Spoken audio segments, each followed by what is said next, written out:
Welcome to Sri சமையல். இன்னைக்கு ஒரு ஆரோக்கியமான பொட்டுக்கடலை உருண்டை செய்ய போறேன். வாங்க எப்படி செய்யறதுன்னு பார்க்கலாம். ஸ்டவ் ஆன் பண்ணி ஒரு பாத்திரம் எடுத்துக்கோங்க. இப்போ இந்த கப்பால 1 கப் வெல்லம் எடுத்திருக்கேன் நான். இப்போ 1/2 கப் தண்ணி சேர்த்துக்கலாம். 1/2 கப் தண்ணி சேர்த்துக்கோங்க. இப்போ வெல்லத்தை நம்ம கரைச்சி வடிகட்டி எடுத்துக்கலாம். இப்போ இந்த கப்பால நம்ம 2 கப் பொட்டுக்கடலை எடுத்துக்கணும். வெல்லம் எந்த கப் எடுக்கிறோமோ அதே கப்பால தான் நம்ம பொட்டுக்கடலையும் எடுத்துக்கணும். இப்போ வெல்லத்தை கரைச்சி நம்ம வடிகட்டிப்போம். வெல்லம் இப்போ கரைஞ்சி வந்திருக்கு. நம்ம வடிகட்டி எடுத்துக்கலாம். இப்போ வெல்லத்தை நம்ம வடிகட்டி எடுத்துப்போம்.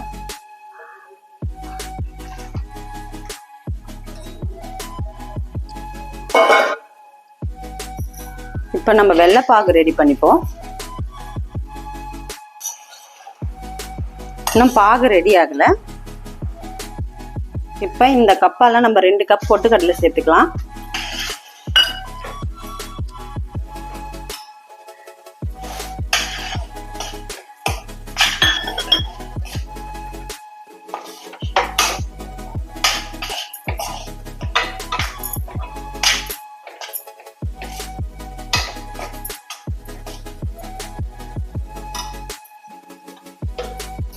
ஒரு 1/2 ஸ்பூன் நெய் சேர்த்துக்கோங்க.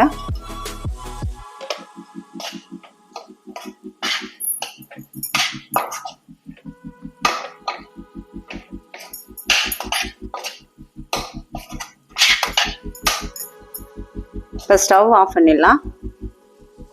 ஒரு பிளேட்ல நெய் தடவி இப்போ இந்த கிளறின பொட்டுக்கடலையை நம்ம இதில் எடுத்து வச்சுக்கோங்க. ஒரு கரண்டியில நெய் தடவி எடுத்துக்கோங்க. இப்போ கொஞ்சம் ஸ்பூனால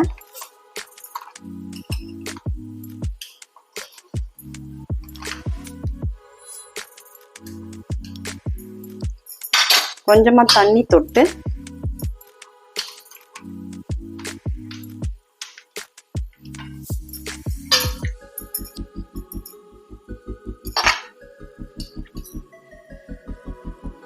இப்போ சூப்பரான பொட்டுக்கடலை உருண்டை ரெடியா இருக்கு பாருங்க. ஈவினிங்ல இந்த மாதிரி ஸ்நாக்ஸ் குழந்தைங்களுக்கு செஞ்சு கொடுங்க. விருப்பமா சாப்பிடுவாங்க. ஹெல்த்தியாவும் இருக்கும். இந்த வீடியோ பிடிச்சிருந்தா லைக் பண்ணுங்க, ஷேர் பண்ணுங்க, சப்ஸ்கிரைப் பண்ணுங்க.